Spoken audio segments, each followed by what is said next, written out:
I was praying and I was asking the Lord, what was I supposed to be doing in this community? And the response that I got was, if you don't build up the community, you're not going to have a church.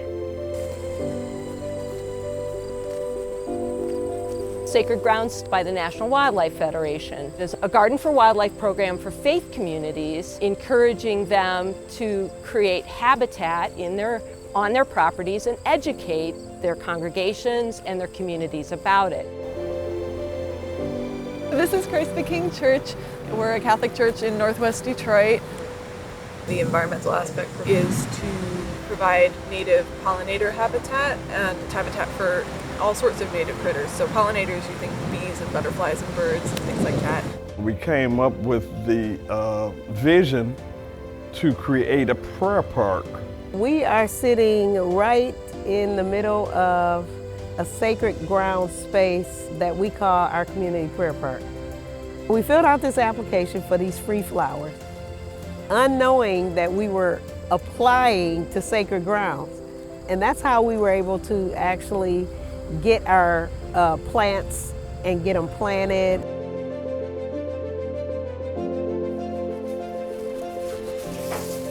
So here's our plans for our Labyrinth area. We've been working with National Wildlife Federation, but we'd like to do this in the fall and then hopefully in the spring rearrange these grasses and this area over here. This is Meditation Missionary Baptist Church, and the Hope House is our community outreach project. What we're doing is we're clearing out up to this point, and we're gonna dig it out all the way down, probably 100 and 150 feet, and plant all of our flowers. The idea is there's basic tenets. You have to reach beyond your faith community into the community at large and encourage them to participate in these best practices.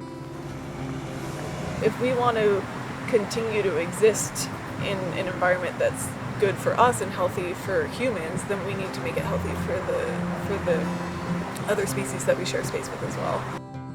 We're at the Islamic Center of Greater Toledo in Perrysburg, Ohio.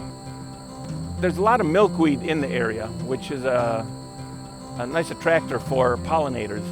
So we do have a lot of bees, a lot of monarchs. We're going to move these grasses around in more of like a semicircle. So, and then you come to the path and we'll have another bench or so, and you'll be able to sit here and relax. This space is where we're going to be doing the Sacred Grounds project.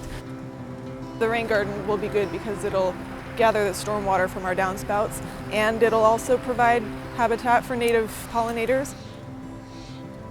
Sacred Grounds have really stepped up to the plate and showed their commitment not just to nature, but to the community in providing the funding that is needed to complete this project. I teach about a variety of things, but this is one of my favorite because it's so rare when your spiritual path, your academic interest, and your vocation collide. And that's exactly what Sacred Grounds is to me. The whole planning structure of Sacred Grounds really helped to restore and to revitalize the ecosystem even around here. And so our prayer garden has really become that real focal point of caring about what God has put in our hands. In Islam, the environment is an important part of the religion. God created this earth for us, and we're supposed to take care of it. I had a lot of interconnections with other denominations, and it was great. It was very enlightening. You cross borders on faiths and religions, and it was very open and refreshing. I'm just so thankful to the National Wildlife Federation. They had the thought to put faith communities in as a sector of our community that could touch lives. Because we do touch lives. I mean, that's why we're here. We're here to serve others. The entry to the prayer park, those steps you walk up, it was the entryway into a drug house. I'm a retired police sergeant. I've frequented that house in my day of policing. When they finally boarded it up, that's when we moved in. So before, when I walked up those steps, it was a sense of rage, a sense of sadness. And now when I walk up those steps, it's a sense of peace, restoration, and hope. I've had other people come ask me, how can I do this on my street? And so it's catching on. I realize that this thing is bigger than me.